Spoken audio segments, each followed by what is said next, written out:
This Financial Alliance Annual Summit coming to Rwanda is really an opportunity for us, one on the continent, to be able to discuss issues that prevent women entrepreneurs to access finance and access credit to grow their businesses.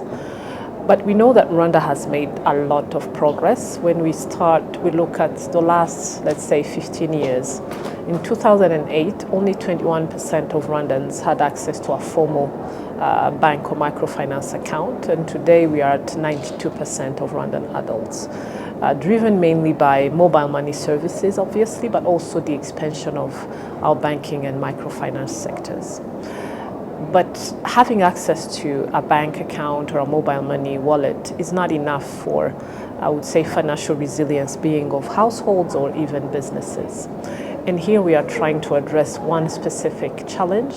How come women entrepreneurs do not get access to formal credit at the same rate as men? We also know that micro and small businesses generally have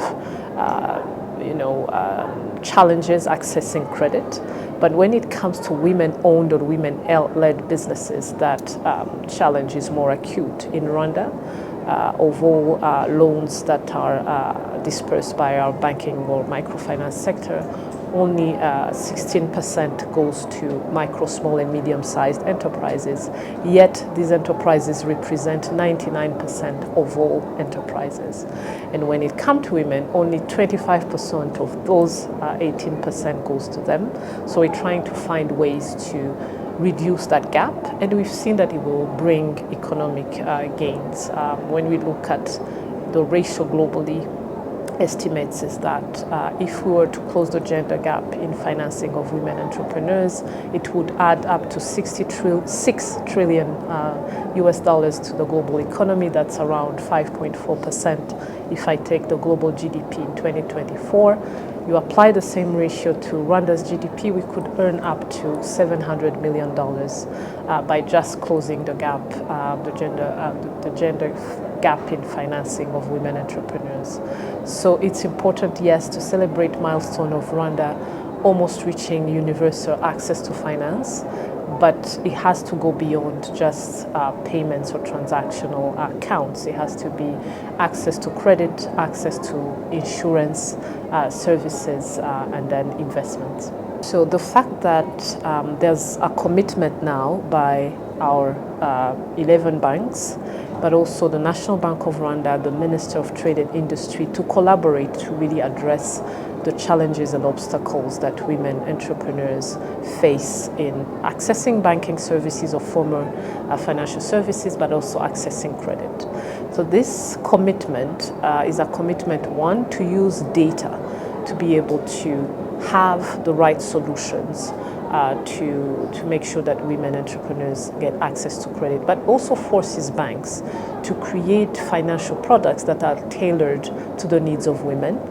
And we hold ourselves accountable, because now we have to report at global level on the growth of credit, which is the ultimate goal to those women entrepreneurs. But this finance code goes beyond just access to formal credit. It's, as you've seen, the theme of this summit is accelerating, enabling entrepreneurial ecosystems. So what do those businesses need in terms of business and financial education, networks to get access to finance, and then learning from their peers in the 28 countries that have already signed up to the code on how to increase finance that goes to women, micro and small businesses.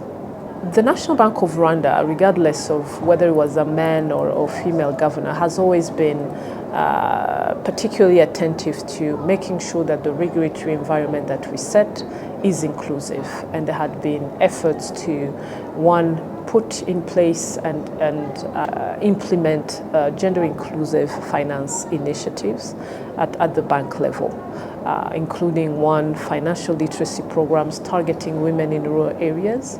We have now trained 25,000 women in 4 districts, in Nyaruguru, in Nyamasheke, but also Rulindo and Goma, so covering all the provinces, to make sure that we train them in the use of mobile money services.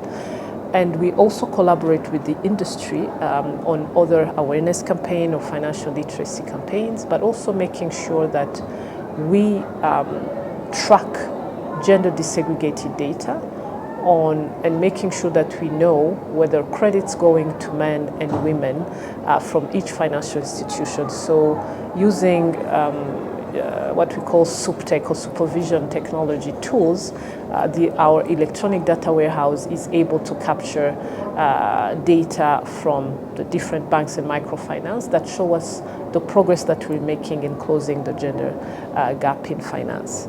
We've launched, as you know, in March, a financial inclusion dashboard that is accessible to the public and gives weekly data on how credit is being dispersed in our country. And I think it puts pressure on the banks because we can track for each bank which one is not financing women and which one is.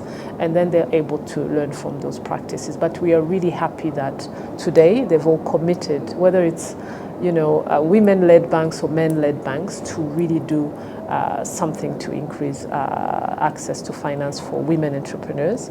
And we're going to hold them accountable by showing data, but also holding ourselves accountable as central bank to other central banks globally, but also the ecosystem of signatories of the We Finance Code to showcase what Rwanda is doing. And I'm pretty confident with the support of the government because inclusivity is really a government policy.